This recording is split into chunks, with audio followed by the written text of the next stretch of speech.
A very warm welcome to IDFC First Bank presents Leaders of Tomorrow Season 12. I'm Ritwika Gupta. On tonight's show, we are diving into the evolution of Global Capability Centers, GCCs, here in India. Once back-office operations, GCCs have transformed into strategic hubs that are now integral to business operations. To discuss the pivotal role of GCCs and their synergy with small businesses, I'll be speaking to Tanay Kedial, Managing Director, Allstate India.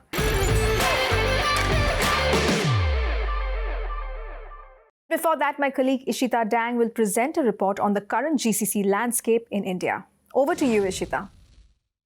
Yes, thanks, Ritvika. While the global economy faces deceleration and pressures from tightening monetary policy, India is seen as an emerging economic superpower of the world. In this context, Global Capability Centers, or GCCs, that were initially established to leverage India's cost-effectiveness and cheap labor have now emerged as a GCC powerhouse for development and innovation. There are multiple factors making India an attractive destination for global companies, especially its technology advancements. Before diving deep into it, let's understand what are the GCCs, the potential of GCCs in India, and its synergy with MSMEs. In simple words, GCCs are centralized offshore centers established by MNCs in different countries to tap into the geographical benefits, specialized talent, cutting-edge technology, and to gain competitive edge in the global market. Today, India is at the heart of GCC growth momentum, but the story dates back to nearly 40 years ago. In 1985, Texas Instruments was the first multinational company to establish its R&D center in Bangalore. In the 1990s, other companies followed the trend, with numerous airlines and technology firms establishing operations in India. These were initially known as captive centers, but today they are referred to as GICs, which means Global In-House Centers, or GCCs, Global Capability Centers. Now, India is about 1,600 GCCs and is expected to go up to 1,900 GCCs by next year. It is also expected by 2030, India will have 2,400 GCCs with a domestic market size of $110 billion as per EY, which will mainly be led by the software exports. According to a report published by EY in 2023, not only Bangalore, Hyderabad, Delhi, Mumbai, Pune will remain the popular sites, but the tier 2 cities like Visakhapatnam, Jaipur, Chandigarh are also grabbing interest. Now, this shift is because of improved infrastructure, favorable policies, and lower real estate costs. In terms of GDP, GCCs are expected to contribute a total revenue of $121 billion by 2030, which is roughly 3.5% of India's current GDP. Not only this, in financial year 23, the GCCs provided employment to more than 16.6 lakh workers, with the majority of the talent pool in sectors like engineering, research, and development. In this fast-paced and evolving business landscape, what's important to note is that the MSME sector struggles with the issue of restricted credit availability. GCCs are collaborating with MSMEs as a spearhead innovation to leverage the global talent pool without making any significant investments in establishing their own operations. Overall, the growth trajectory of GCC industry is moving upward, driven by evolving market and technological advancements. The widespread adoption of digital technologies like AI, cloud computing, and analytics strengthens the value Indian GCCs provide, making them the key drivers of digital disruption and business transformation. Well, thank you for the report, Ishita. It's time to now dive deeper into the opportunities for GCCs. Joining me live now is Tanay Kedial, Managing Director, Allstate India.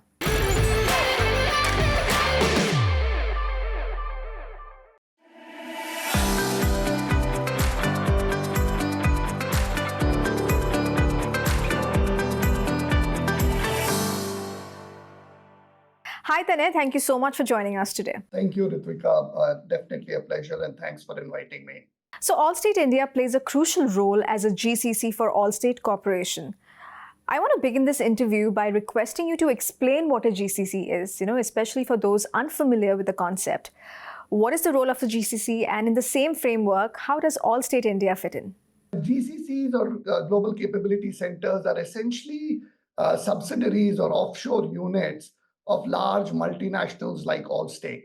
And companies like us have set up this unit here in a different country, India in this case, where we are really leveraging the talent, leveraging the benefit of being in this geography and working seamlessly as a large multinational. So in short, a subsidiary established by a multinational company. That's what a GCC is. Allstate is a 90-year-old company, essentially out of the US. We are a very large insurance company in the property and casualty space. Here in India, we've been there for the last 11, close to 12 years now. We started off in Bangalore, and it's the talent that really attracted us towards the country. And so our technology group set up the first avatar of Allstate in India out of Bangalore to really be part of that larger technology organization. And just with the first few years of success, we pretty much very rapidly then grew out of Bangalore to come into Pune. And Pune is the city where I am in.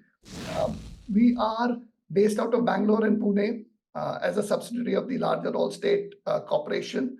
We essentially work across multiple different parts of the enterprise: technology, insurance operations, underwriting, pricing, actuarial services, claims. Those are essentially the kind of things that we do here.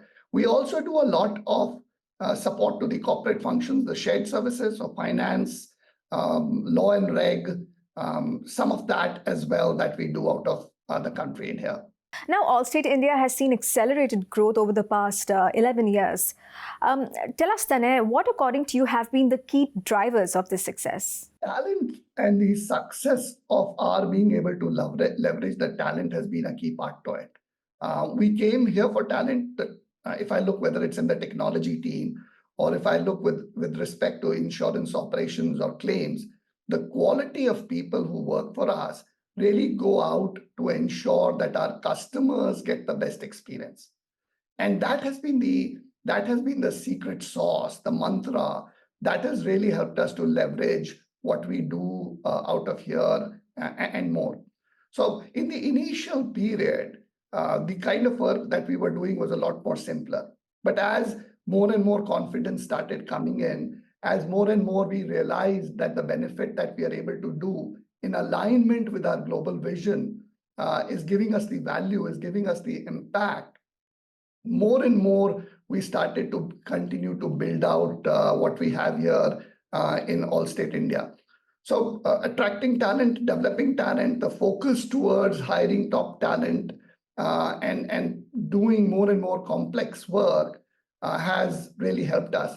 And technology has been a key part of it. And when I say technology, I don't mean just doing technical work out of here, but the way we are able to integrate technology and operations, the way we are able to put more and more focus on innovation and adopting technology to bring efficiencies and improving customer experience, that has really helped us to continue to serve our customers better. Also, as you scale, having that strong leadership and governance, which means investing in our leaders here, building a culture which is one Allstate, a culture which is accountable, which is transparent, a culture that is really prioritizing the customer needs at its best, really helped us. And I think the best part has been towards that work environment and culture. And specifically during the pandemic, we got to see a lot of that when the whole world was going through what it was going through. Our ability to manage time zones so effectively and do it in a very hybrid fashion, really helped us serve our customers better and give us the confidence to continue to do more and more of that good work. It's time for a quick break here. We'll be back shortly. Stay tuned.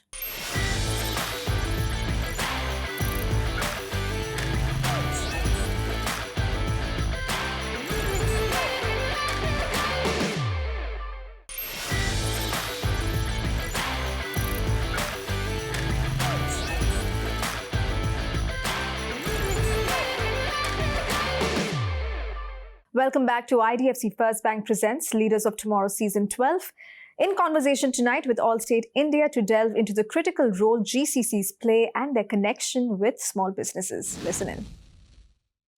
Then, in a rapidly changing job market, how are GCCs attracting and retaining the new age workforce, especially in fields like technology and data science? Our philosophy is towards ensuring that the quality of work that our workforce is getting to do is cutting edge. So whether you are in the technology team, and our approach is a very product-centric approach, whether it is working with emerging technologies, or if you are on the insurance operations side, to be able to do a lot of complex work, whether it is to help underwrite or to manage claims or to do very deep technical estimation work. And irrespective of which generation you come from, everybody enjoys doing work that is impactful. So we invest very heavily in continuous learning, whether it is through upskilling, whether it is through reskilling, or focusing on certain things or partnering with, like in the auto area, we partner with top OEMs like Audi and Mercedes to be able to build that auto estimation skills. Or whether it is with respect to property or claims, within claims, to help build, we have invested in a large lab here that helps people understand how construction management is done within the US. The work environment, I think that's something, and again, post-pandemic, the workforce has really changed in the way they have started prioritizing things. We work in a very hybrid fashion, ensuring that our workforce gets that work-life balance and is able to use technology to get the best that is possible in there.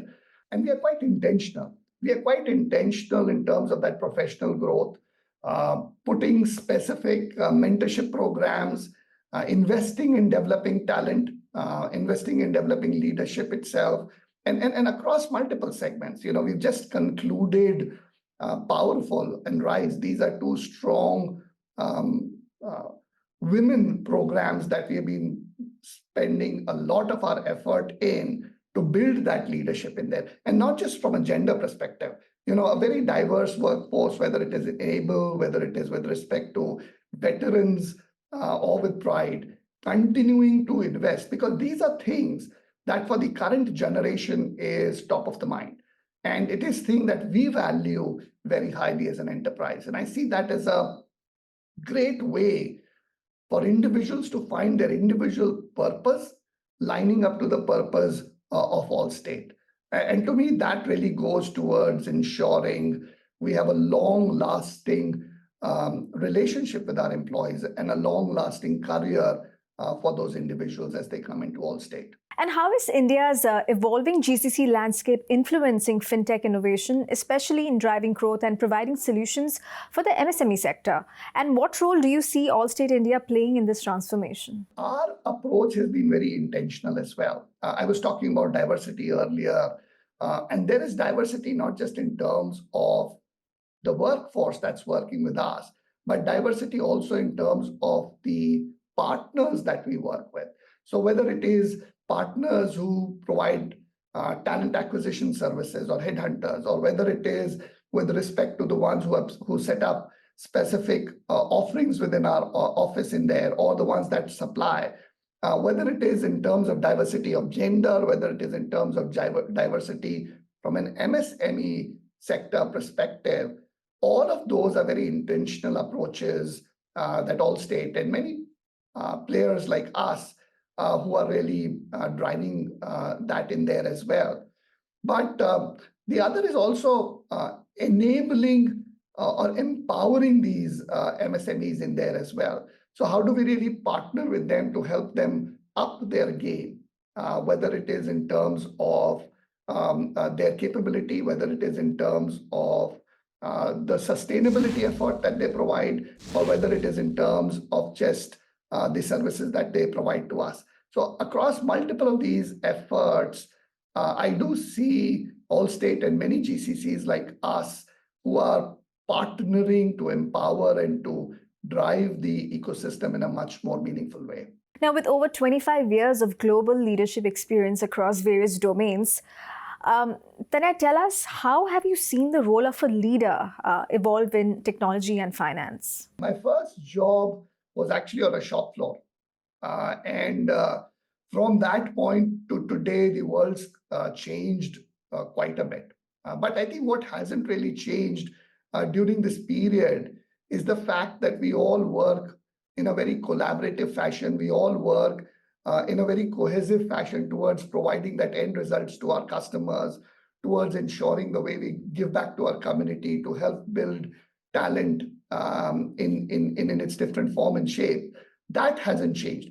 But from a very, and especially in the manufacturing setup, where it was a very command and control kind of a leadership style, that has changed. And so today's workforce is a very knowledge-based workforce.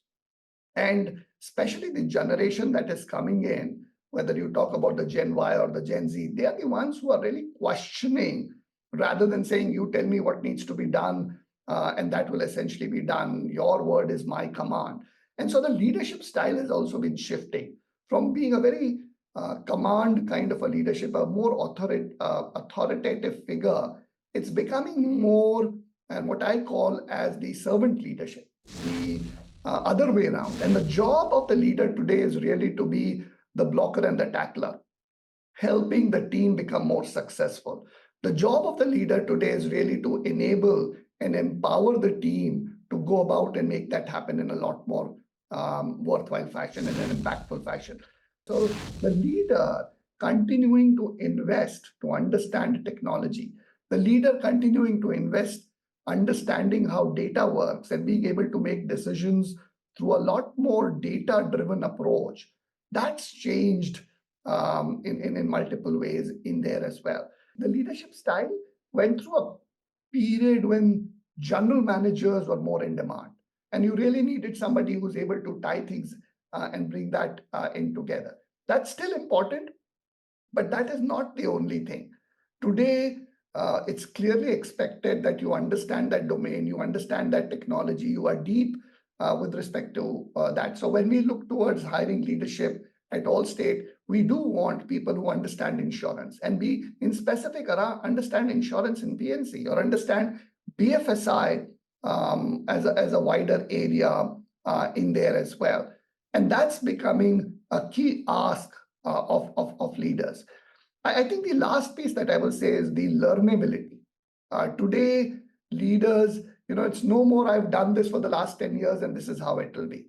Every year, every few years, there is a constant build-up that's happening. And so the ability to quickly learn and then be able to demonstrate leadership in there and the acknowledgement that you may not have the answers all the time. That vulnerability to go out and find the person who's able to be that expert in there and bring all that together, that's equally important. And the world has become global. It's no more about only being in this city, only being in this country, only doing this piece to it. All of us work in a very matrix fashion with leaders and managers reporting across the globe, having teams that are a lot more global, understanding the culture and being sensitive towards that, both internally and externally, but externally within the industry, the community, the larger community, having that sense of social responsibility to what we do. And finally, as you aim to position Allstate India as a robust capability center and innovation hub, what are the key areas you believe will define the future of capability centers here in India? And how are you at Allstate India preparing to lead in these areas? And so the next thing in my mind for a GCC is really to take that term GCC off it and become truly a global company for what it is.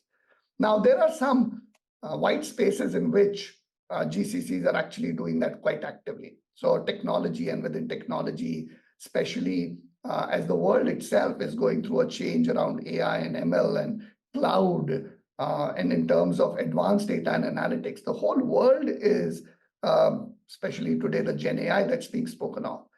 I think it's bringing everybody on a same platform. And so the ability for the teams here, the ability for GCCs to be able to go and make that impact is really deep. It's also a great opportunity for fresh set of eyes to look at how the world's really building out and finding that talent which really integrates the business side of the world and the technology side of the world to be able to make that impact. I think that's the benefit, to have everything under one roof. In large enterprises, at times it becomes difficult, and across the globe, many companies are challenged by that siloed approach where one part of the business to the other part of the business aren't really under one roof. In India, within GCCs, and I'm metaphorically speaking because all of us have grown to become big, we are working in a hybrid fashion, but we have the luxury of having all the groups under one roof. And that's a magical mixture. And that can go towards really building solutions that are aligned towards global customer needs. It is towards enhancing and making the world a lot more digital. It is towards ensuring that we really use this for digital transformation. And leaders here not becoming general managers, but leaders here becoming truly global functional leaders for the larger enterprise. That, to me, is the direction for us to be moving. Well, wonderful. It was great chatting with you, Tanay. Thank you so much for being with us today. Thank you, Ritwika. Really appreciate it. I enjoyed it. And with that, it's a wrap on this episode of IDFC First Bank Presents Leaders of Tomorrow Season 12. We hope you enjoyed the conversation. Thank you for watching. Goodbye.